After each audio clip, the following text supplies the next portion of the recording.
Captain Elias Vega's boots echoed against the metal floor plates of Nexus Station as he strode through its sprawling marketplace. The air hung heavy with a mixture of exotic spices and industrial lubricants, the unmistakable perfume of a border outpost.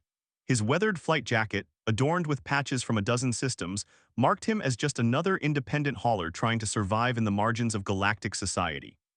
3 days for repairs, the dock manager had told him, eyeing the scorch marks on the Horizon Runner's hull with distaste. And that's if I can find the parts in this cesspool. Elias had simply nodded, sliding across an extra credit chip. No point arguing, the plasma conduit was shot and he couldn't even break atmosphere without replacing it.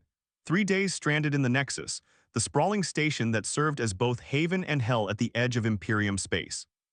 Weaving through the crowds, he kept his head down. Nexus Station operated on an unspoken rule: mind your business if you wanted to keep breathing. The central plaza opened before him, revealing rows of market stalls and a circular platform in the center, today's auction block. Elias intended to skirt it entirely. Then he saw her. Standing at the center of the platform was a female figure unlike any he'd encountered before. Her skin shimmered with a luminescent blue hue that caught the dim station lights, while her hair cascaded down in silver rivulets like starlight frozen in time. 2 guards flanked her, energy restraints binding her wrists. Her eyes, iridescent pools of deep violet, darted nervously around the gathering crowd. Next for auction, announced a reptilian auctioneer with gleaming scales, a pureblood Selenian female, certified untainted lineage suitable as a prime companion trophy. Selenians, as you know, are prized for their navigational abilities and other talents. The suggestive pause drew approving murmurs from the crowd. Elias should have moved on, should have remembered the cargo waiting for delivery in his hold, the repairs that would drain his accounts, the dozen reasons why getting involved was suicide. But those violet eyes found his across the crowd and something stopped him cold. The Selenian woman's face transformed instantly, a flash of desperate hope. Her lips moved, forming words only meant for him: "Help me, please." Elias felt the familiar weight of his past pressing down on him. 10 years ago, he'd worn an Imperium uniform, believed in a code of honor, before the court-martial. Before watching his commanding officer sell refugees to labor colonies, before his dishonorable discharge for insubordination when he'd tried to stop it. The auctioneer continued, "We'll start the bidding at 50,000 credits. This specimen comes from the recently subjugated Selenian homeworld. Their kind are nearly extinct, making her value inestimable for serious collectors." A heavyset man with cybernetic implants lining his jaw raised a hand. 50,000. 60, called another, a thin woman in expensive Venusian silks. The Selenian woman trembled visibly now, her luminescence dimming with what Elias recognized as terror. He knew what these collectors did with their trophies: display them, break them, worse. "Help me," she mouthed again, a single tear trailing down her cheek, leaving a glistening path against her blue skin. Elias' hand moved to his pocket, feeling the emergency override codes he kept for his ship's systems. One press would trigger an alarm throughout the nearby docking bays, a distraction at least. His other hand brushed against his blaster, hidden beneath his jacket. 100,000, called a new voice, belonging to a brutish figure Elias recognized as a minor warlord from the Outer Rim. The auctioneer's eyes gleamed with greed. 100,000 for this exquisite specimen, do I hear 120? In that moment, their eyes met again across the crowd. In those violet depths, Elias saw something beyond fear, a fierce intelligence, a determination to survive. She wasn't begging, she was choosing him, somehow sensing something in him that others couldn't see. Elias knew the station's layout, knew the security protocols, knew exactly how suicidal what he was contemplating would be. If he walked away now, he could repair his ship, deliver his cargo, and keep surviving on the fringes. The smart choice. Instead, his finger pressed the override code. Instantly, alarms blared throughout the docking section.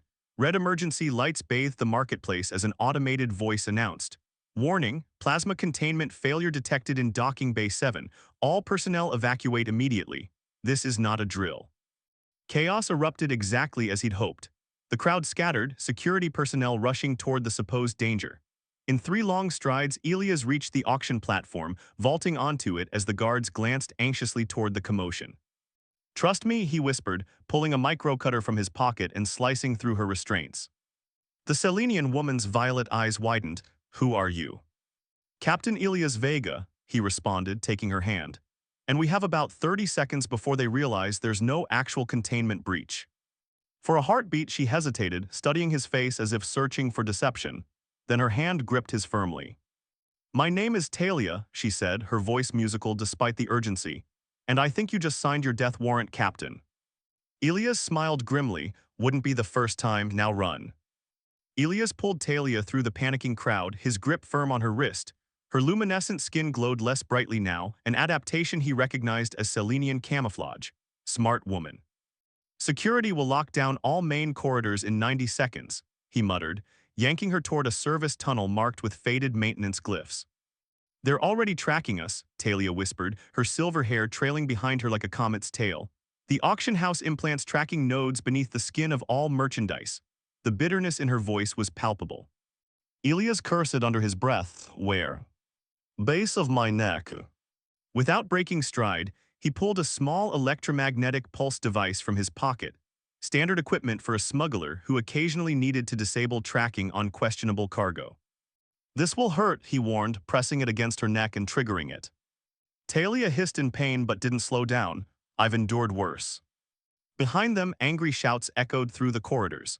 An alarm different from the one he'd triggered began to wail, the distinct tone of a security breach. Commander Draylock's personal alert, Talia explained, her breathing rapid. The station's security chief, he manages the high-value auctions personally. Elias grimaced, of course he does. They reached a junction where the service tunnel branched. Elias pulled her left, descending into narrower passages bathed in dim emergency lighting. The air grew thick with the scent of coolant and recycled oxygen. You've done this before, Talia observed as he navigated the labyrinthine maintenance shafts with practiced ease. Not the rescuing beautiful aliens part, he replied with a tight smile, but I've had my share of hasty exits. A security drone whirred at the intersection ahead. Elias shoved Talia flat against the wall, covering her luminescent skin with his body as the drone's scanner swept past them. For a moment, they were pressed together, her heart pounding against his chest, her breath warm against his neck. Why are you helping me? She whispered, her violet eyes searching his. Ask me when we're safely off this station, he replied, if we make it that far. The drone passed, and they continued their desperate flight through the underbelly of Nexus Station. Twice more they narrowly avoided security patrols. Elias realized with growing unease that the response was heavier than expected for a single escaped auction piece. What aren't you telling me? He demanded as they paused at a maintenance hatch waiting for a patrol to pass. Why this much firepower for one Selenian?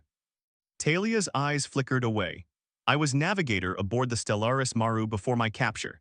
I mapped hyperspace routes through the Cerulean Divide, routes the Imperium would kill to control. Elias whistled low, so you're not just a pretty trophy. No, she replied with steel in her voice.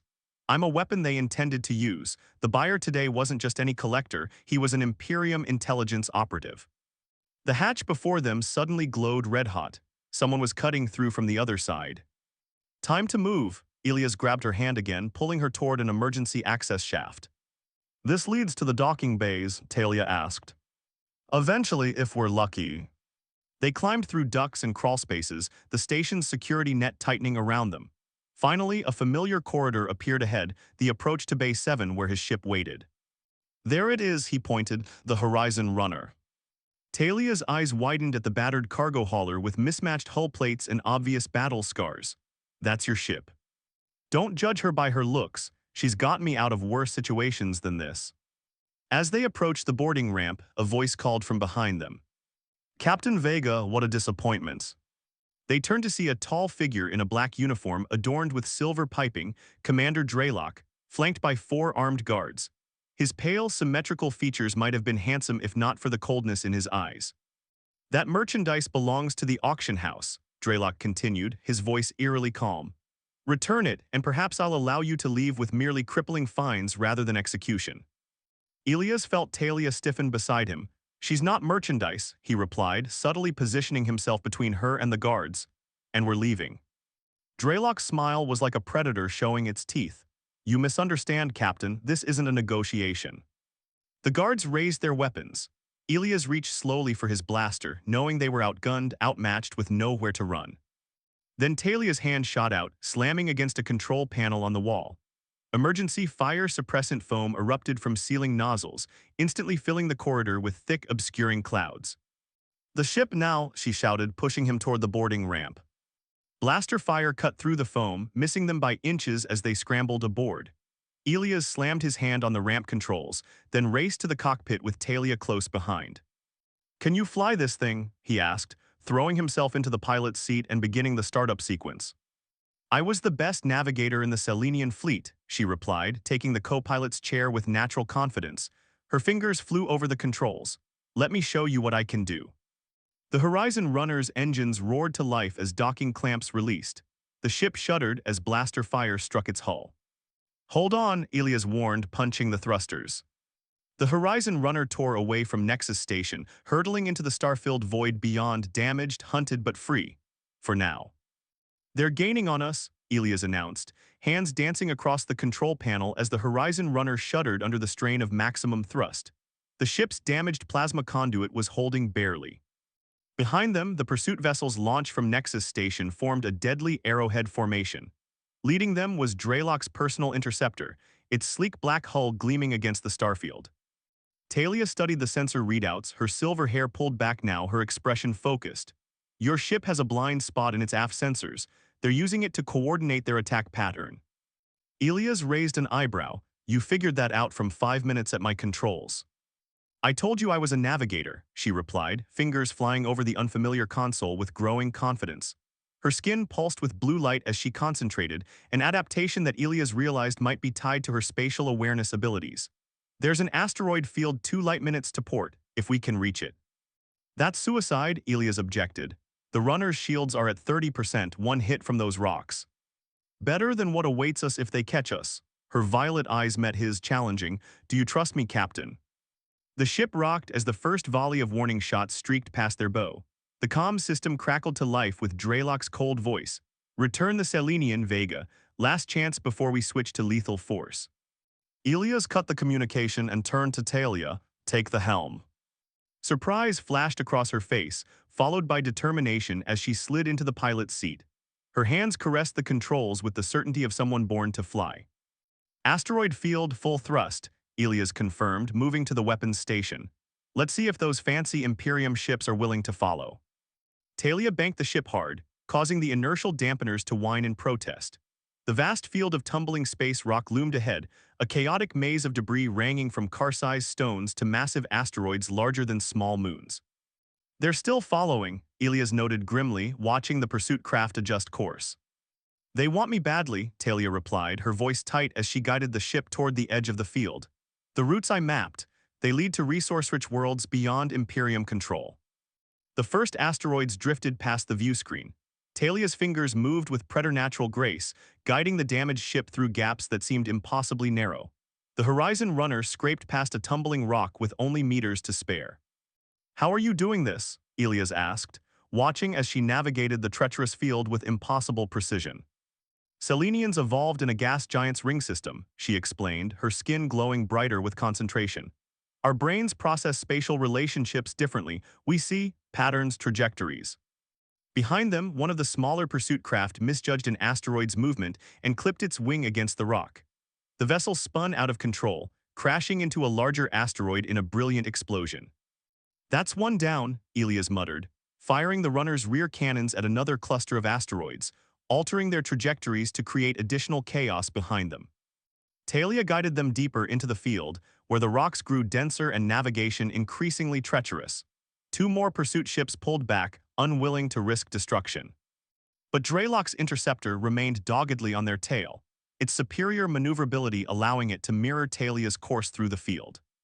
"He's good," she acknowledged grudgingly. A proximity alarm shrieked as a massive asteroid tumbled directly into their path. Talia jerked the controls, sending the ship into a stomach-lurching dive that brought them within meters of another rocky surface. The violent maneuver sent Elias sprawling across the cockpit. He caught himself against Talia's seat, his face suddenly close to hers. For a heartbeat, despite the chaos around them, time seemed to slow. The glow of her skin cast soft blue shadows across her determined features. "You're amazing," he said softly. A hint of a smile touched her lips. "Save the flattery for when we're not about to die, Captain." The ship shuddered as debris struck their shields. Warnings flashed across the control panel, shield strength dropping to critical levels. There, Talia pointed to a narrow crevasse in a massive asteroid ahead. "That fissure runs all the way through. It's barely wide enough, but—" "Do it," Elias ordered, returning to the weapons console. The Horizon runner plunged toward the narrow crack in the asteroid. Talia's hands were steady, her breathing calm as she aligned the ship perfectly with the opening. "If I've miscalculated," she began.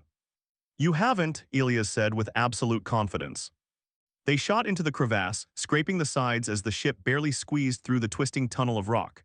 Behind them, Dreylock's interceptor hesitated, then followed. "He's still with us," Elias warned. Talia's expression hardened, not for long. She throttled back suddenly, letting the interceptor gain on them within the narrow confines of the rocky passage. Then, with perfect timing, she fired the maneuvering thrusters in sequence, sending the Horizon runner into a controlled roll that somehow, impossibly, avoided the jagged walls. "Firing sequence Alpha 3, she called out. Elias understood immediately, targeting their rear cannons at specific points on the tunnel ceiling. The resulting explosion sent cascades of rock tumbling behind them. They emerged from the far side of the asteroid into open space just as the tunnel collapsed behind them. On the sensor readout, Dreylock's ship signature flickered and dimmed, trapped within the collapsed passage. "You did it," Elias breathed, staring at Talia with newfound respect. She slumped back in the pilot's seat, the glow of her skin dimming as she released the tension she'd been holding. "We've bought time, nothing more. He'll find another way out eventually." Elias moved to her side, gently placing a hand on her shoulder. Her skin was warm beneath his fingers, with a slight electrical tingle that surprised him. "Thank you," he said simply. Talia looked up at him, vulnerability briefly replacing her fierce determination. "I should be thanking you. You risked everything for a stranger." "Not a stranger anymore," he replied softly. Their eyes held for a long moment before Talia broke the connection, turning back to the controls. "We should set course for somewhere to repair the ship," she said, her voice businesslike once more. "And then decide where to go. I can't return to Selenian space, it's under Imperium control now." Elias nodded, returning to his own station. "I know a place, an old trading outpost in the Vega Drift, someone who might help us." As the Horizon runner limped away from the asteroid field, Elias found himself watching Talia's graceful movements, the way her silver hair caught the starlight. He'd acted on impulse in rescuing her, but now seeing her strength and brilliance, he wondered if perhaps she had rescued him from something too, the numb, solitary existence he'd been living since his disgrace. "Setting course for the Vega Drift," she announced, bringing him back to the present. Ahead of them, stars stretched to infinity. Behind them, danger still lurked, but for this moment they had won themselves a fragile peace.